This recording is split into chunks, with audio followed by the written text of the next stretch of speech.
Ми розпочинаємо цей ефір з найгарячішого напрямку, а це наразі Вовчанськ, який перетворюється на Бахмут, чи то на Мар'їнку.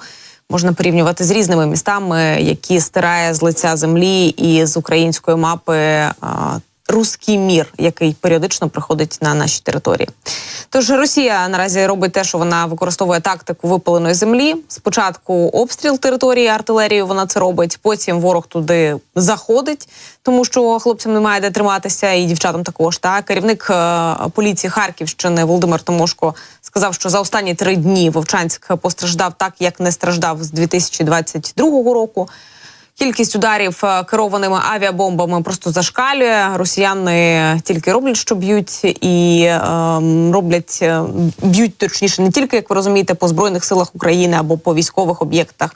Вони просто цілями обирають будь-що. Це може бути ДСНС, це може бути якась екстрена служба, це може бути цивільний транспорт, це можуть бути і є цивільні об'єкти. Тому, щоб зберегти життя місцевих мешканців, просять максимально швидко евакуюватися.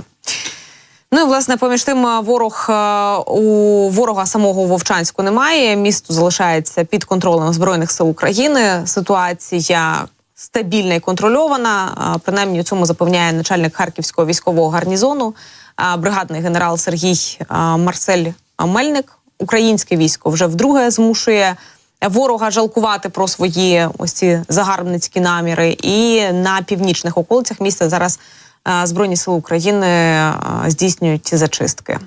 І треба додати, що оборону на півночі Харківської області в цілому посилена. І наразі оперативно-тактичне угрупування військ Харкова очолив досвідчений командир, заступник начальника Генерального штабу, бригадний генерал Михайло Драпатий. Ця людина користується шаленим авторитетом в Збройних силах, і це не таємниця, що у нас є люди, за якими готові, і командири, за якими готові йти в вогонь і воду, а є ті, які не завжди мають такий імідж, який, власне, напрацьовується за роки війни, і це якраз той випадок. І розпочалися, як повідомляють наші військові, контрнаступальні дії.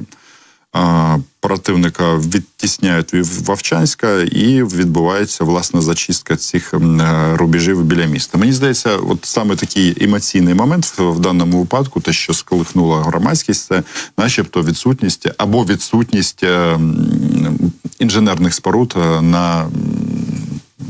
на цій ділянці перед Вовчанськом. І, як на мене, перша інформація з цього приводу була якраз від одного з військовослужбовців.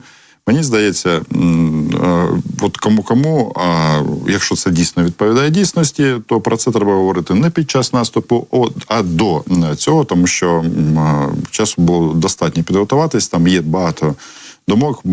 Зараз вже є інформація з приводу того, що ситуація, по-перше, вона різна, а по-друге, будувати щось перед Вовчанськом було складно, тому що це, власне, вже державний кордон.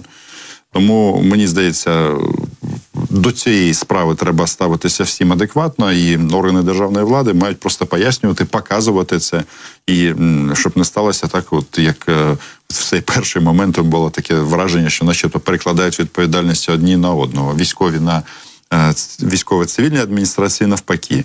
У нас це єдина команда, і люди мають діяти чітко. Ну і, власне, хотілося б все ж таки почути, чи у нас там вистачає, чого не вистачає. Якщо не було мінних полів, чому їх не було? Тим більше у нас або якийсь це задум, тим більше у нас є технології дистанційного мінування.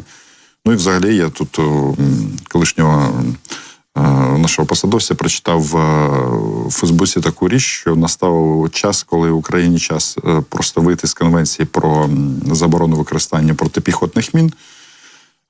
Бо, власне, російські загарбники, те, що вони мають, де вони мають успіх, вони його досягли в першу чергу піхотними підрозділами, без техніки і так далі. І це зараз така ситуація, коли ми можемо вживати будь-яких заходів для того, щоб захистити себе.